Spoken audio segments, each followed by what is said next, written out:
subject of testosterone therapy. Welcome. Well, thank you very much. It is my great honor to present the AUA lecture today on a topic that is near and dear to my heart, for which, believe it or not, I've been involved with for 40 years. In 1976, I began research in a biology lab for 3 years with the American chameleon, Anolis carolinensis. You see the male on the right with the dewlap that has come out.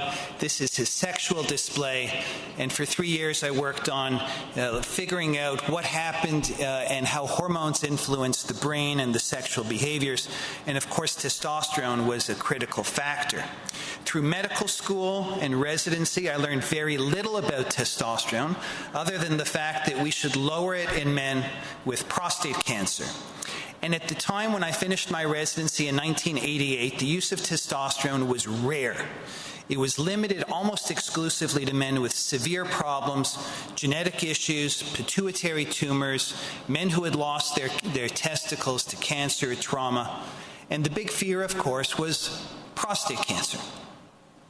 Testosterone was the devil.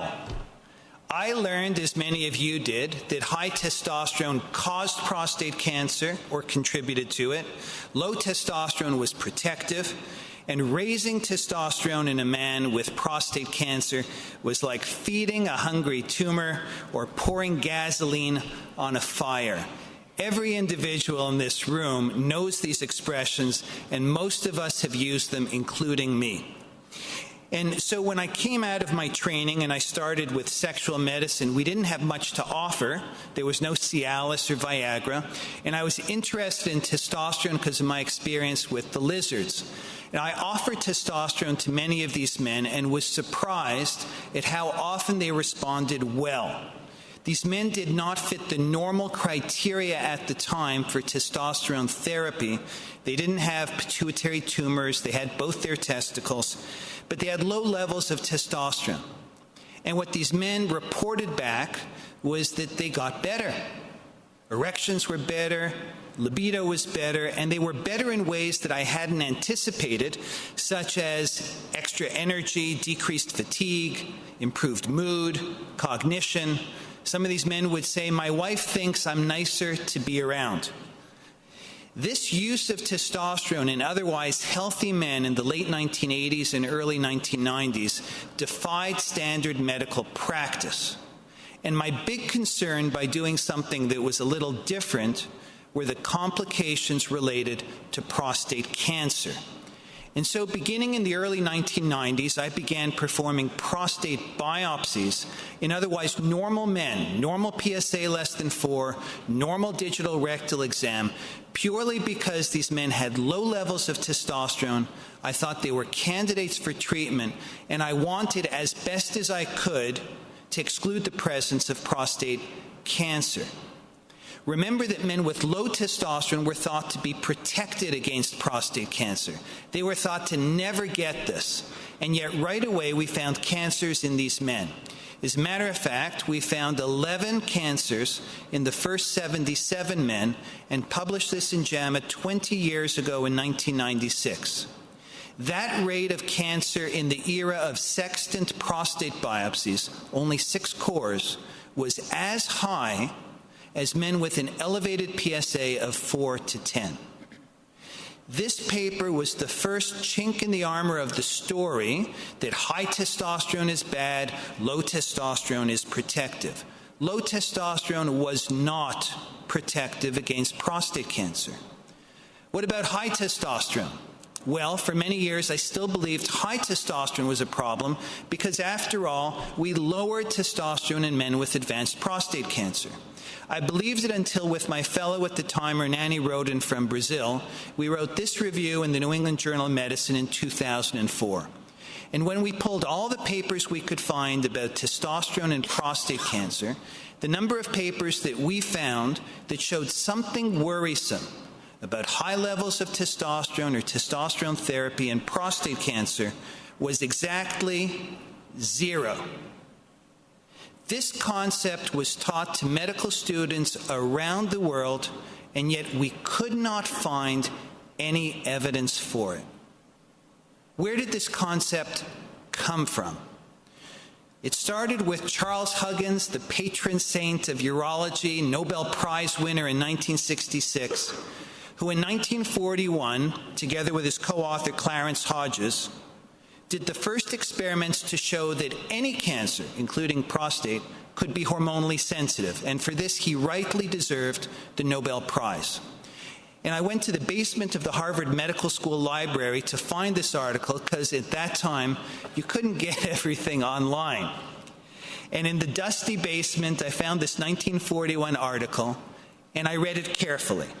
And what Huggins and Hodges wrote is they took men with prostate cancer metastatic to bone, and when they castrated these men or gave them estrogen to lower their testosterone, the serum marker acid phosphatase came down. And what they wrote is that they also administered testosterone injections to some of these men, and in every case, the acid phosphatase went up. And what they concluded, and all of us essentially learned it decades later, was that cancer of the prostate is activated by testosterone injections. I remember the moment that I read this and I got very nervous. I was treating a considerable number of men with testosterone, and Charles Huggins, hero of urology, said it was dangerous. I calmed myself down and I said to myself, read it again, how many men received testosterone? And what I discovered is they only gave testosterone to 3 men. In the results section, they only gave results for 2 of these men. One of these men had already been castrated, which today we would put in a separate category, which we would call androgen deprived. What this meant was that the general concept that we all learned, that cancer of the prostate is activated by testosterone injections, was based on a single patient treated for only 14 days using a marker acid phosphatase that is remarkably erratic, and for this reason we largely abandon it in favor of PSA. What do modern data show? This is the placebo arm of the reduced trial, over 3,000 men, prostate biopsies at years 2 and 4, no association with the development of prostate cancer with serum levels of testosterone or DHT. Specifically, men with the highest levels of these hormones had no greater risk of prostate cancer than men with lower levels. Meta-analysis of 22 randomized controlled trials, over 2,000 men. No difference in prostate cancer rates in men who got testosterone compared to men who received placebo. And think about it for a moment. We know that 50% of men 50 and older have microfoci of prostate cancer in their prostates. If it were really true that higher levels of androgens cause those cancers to grow more rapidly, then we should see more cancers in men with higher testosterone and DHT levels. The data do not support that concept. And so in 2007, I first proposed the saturation model that tried to make sense of 2 opposite observations that urologists and the data presented. One is that every urologist knows that as we take men into the castrate range by castration or by LHRH agonists, as testosterone declines, PSA will drop. And we know that if we take these men out of the castrate range by stopping LHRH agonists, testosterone rises and PSA rises. That's fine. That's how we've been thinking about it. But what the data also show is that throughout most of the range of testosterone, including supraphysiologic doses, we find no difference in prostate size, no difference in PSA, and no difference in outcomes. To resolve this, we have a curve that doesn't go on and on forever up into the sky, more testosterone, more cancer growth, but rather a saturation curve where there's a dramatic increase at very low levels of androgens, and then it becomes maximal and plateaus. Is there evidence for this in nature? There is. 3 lobes of the prostate, 1, 2, 3, we're looking at androgen binding to the androgen receptor. And what you see in each of these when we look at specific binding is that there's a rapid increase and then a plateau.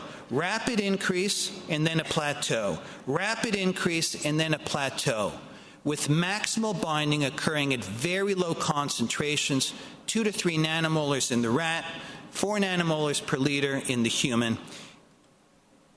And if we look at this cartoon, it's actually easy to understand. Here's a prostate cell or a prostate cancer cell. Testosterone enters it. It's reduced to dihydrotestosterone. It binds to the androgen receptor. And the complex of the androgen and androgen receptor translocates to the nucleus where it binds to DNA. But it's not testosterone alone, it's not DHT alone, it's not the androgen receptor alone, it is the complex of both of them. And it's easy to imagine then that once the limited number of copies of androgen receptor are filled with androgen, this mechanism cannot be amplified. Any additional androgen will simply be excess. So the old idea that testosterone is like food for a hungry tumor, I'd like to suggest we change it to that it's like water for a thirsty tumor. What's the difference? If you drink too much water, you're going to go to the washroom and eliminate it. Imagine this plant, house plant, is prostate cancer and water is testosterone. If we deprive this plant of water, it will shrink. If we give it water at this point, it will grow. But once this plant has enough water, we could run water into it 24 hours a day, and that house plant will never grow to be the size of a tall tree. Once the thirst has been quenched, additional androgen or testosterone has no further effect.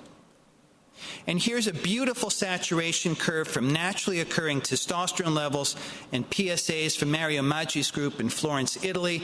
And you see here a curve here that is just as nice as a theoretical curve. They're almost the same, with a maximal point here, which we call the saturation point, at about 8 nanomoles per liter, or in nanograms per deciliter, about 200 to 40, 200 to 50. Men who have testosterone levels less than this, who get testosterone treatment, will see a rise in their PSA. Men who have testosterone levels above this, who receive testosterone as a group in several studies, show no change in their PSA. So based on the saturation model, I want to share with you some rather provocative information we've been putting out for several years. The journal reference has fallen off of this slide, but this is Journal of Urology 2011. 5 years ago, together with my colleagues at Baylor, we actually reported on the use of testosterone in men with untreated prostate cancer. Specifically, they're on active surveillance. These men were on testosterone for a median duration of 2.5 years. All these men had follow-up biopsies, and none of these men demonstrated progression of their cancer. Here's their PSA levels at baseline, and over 24 months, I think you'd agree with me that PSA did not increase in these men over 2 years. This is a more recent paper we've just published on an additional 28 men from our center, active surveillance on testosterone for a median of 3.5 years. We compared these with 96 men from our sister institution who also had low testosterone but did not receive treatment. And what we found is that progression rates between these two groups, with testosterone and without, were the same. Again, PSA did not rise in these men with untreated prostate cancer receiving testosterone. What does this mean? I'm not here to tell you, based on these two studies, that testosterone therapy is safe in men who are on active surveillance. The numbers are really small, 13 men, 28 men. But I want you to appreciate something. This is the first time since Huggins in 1941 gave us our concepts about androgens and prostate cancer that anyone has bothered to look at what happens in the prostate of a man with prostate cancer if we raise testosterone. The old concept that testosterone treatment must necessarily make these cancers grow and grow rapidly, that I can tell you, ladies and gentlemen, cannot be true as a general statement. Here's an example of one of the patients from our early series. This was a man in his mid-70s. He was diagnosed with prostate cancer when his PSA was 6.4. He'd been on testosterone for 20 years, and he was told he must stop. He has prostate cancer. He felt miserable, and his testosterone dropped down to 2 nanomoles, 60 nanograms per deciliter. And look what happened to his PSA as he went down below the saturation point. It dropped to 2.3. I treated him with testosterone, and within 3 months, his PSA had doubled. That's right, he had a PSA doubling time of 3 months. This man should be dead in a year. But his PSA doesn't increase forever and go off the chart. It goes back to approximately where it was when he was androgen replete. Look at the date on this, 2009. I've been using this slide a long time. I saw this patient 2 months ago. He's in his 80s. He's still on testosterone. His PSA is 7. I'm not worried any longer about high levels of testosterone with prostate cancer. I'm concerned about low testosterone. This is one of our studies as well, looking at what predicts progression when men are on active surveillance. We found 2 things. One is a positive family history, highlighted in yellow. The other was a low level of free testosterone with a hazard ratio of more than 2. High Gleason score, Gleason 8 shown in this column, associated with low levels of testosterone. We now have multiple studies, a whole variety of them, showing that low testosterone has worrisome features associated with it. Higher Gleason score, advanced stage at surgery, increased risk of recurrence after surgery, and decreased survival. Low testosterone, not high testosterone. And so I'd like you, if you would, to imagine with me a thought experiment. Imagine you have 2 patients, they're brothers, identical twins, age 60. They both have prostate cancer, and you perform radical prostatectomy on both. You do a marvelous job, and at 1 year they come back for their follow-up, and their PSA is undetectable in both. Brother 1 walks into your office. He's happy. He's sexually active. You did a great job saving his nerves. His testosterone is robust at 20 nanomolars per liter, or approximately 600 nanograms. What do you say to him? You say, "You're doing great. Congratulations. I'll see you in a year," right? Brother 2 comes in. He's not so happy. He's tired. His libido is absent. He has low testosterone. He's got an undetectable PSA too. He says to you, "Doctor, I'd like some testosterone. Would you prescribe it for me?" And what do you say? Well, by and large, what we've all said for decades is, "I can't give you testosterone. It's dangerous." What'll happen? It'll make your cancer come back. And then the patient asks a question, because he never went to medical school, that we have failed to ask. And he asks, why is it all right for my brother to have a testosterone of 20 nanomoles per liter, but not me? And doctor, I love my brother very much. If you think that a normal testosterone is dangerous, I'm going to bring my brother back right now. I want you to lower his testosterone until he feels as lousy as I do. If that's what you think is safe, doctor. Do we do this? Of course not. Most of you who do prostate cancer work don't even bother checking a testosterone. You have no idea if your patients before or after have a normal testosterone, a low testosterone, or whatever. We don't do it because it makes no sense and because it's just irrational. Have we looked at things the right way? No. We've looked at them sideways. The latest issue is cardiovascular risks. This became a big issue over the last 2 to 3 years. It made no sense because for 20 years we've been seeing that low testosterone, as with prostate cancer, was bad for cardiovascular disease. Here's a meta-analysis: men with low testosterone, increased risk of mortality.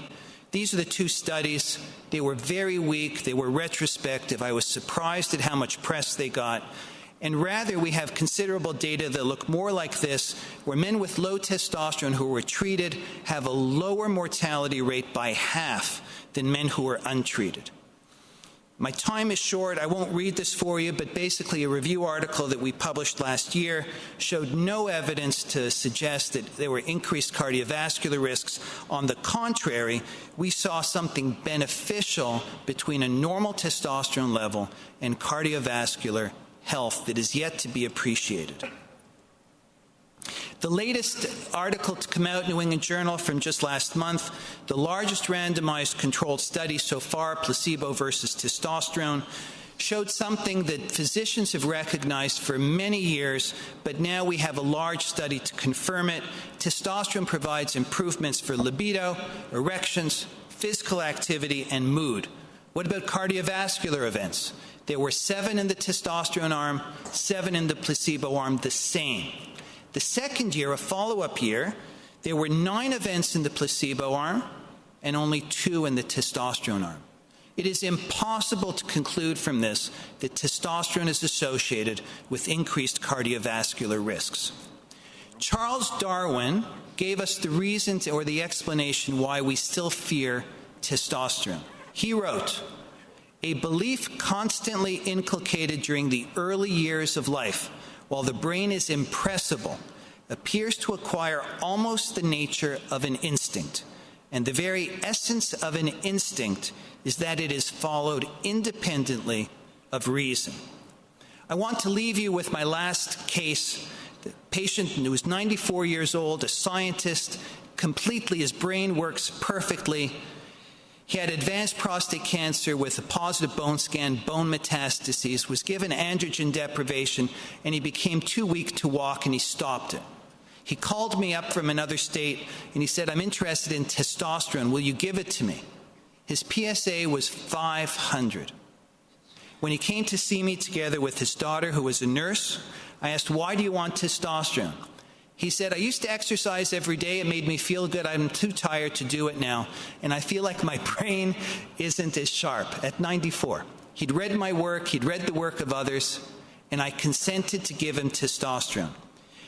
7 months later, this is a picture of him from just a few weeks ago. The daughter sent it to me, sitting in the dentist's office. He looks pretty good for 95, doesn't he? He feels good. He's now exercising daily. His brain is clear. He's working on something like his 110th patent. His latest PSA is 1,300. He said to me, "Doctor, I feel good. I think you should tell my story." And he's given me permission to show his picture and to use his name. Everything that we once learned about testosterone was wrong. High testosterone doesn't cause it. Low testosterone is not protective. Testosterone is not like fuel for a fire. This is an evidence-based session. I think this is the perfect quote. "We must seek the truth like a lost child seeks its mother." What about urologists? We actually are the experts with testosterone. We've been manipulating testosterone levels for 75 years. We are experts in the most common presentation of low testosterone, namely sexual symptoms. I believe it is critical for urologists to be aware of testosterone deficiency, to diagnose it, and to treat it. Why? For the benefit of men everywhere. Thank you very much.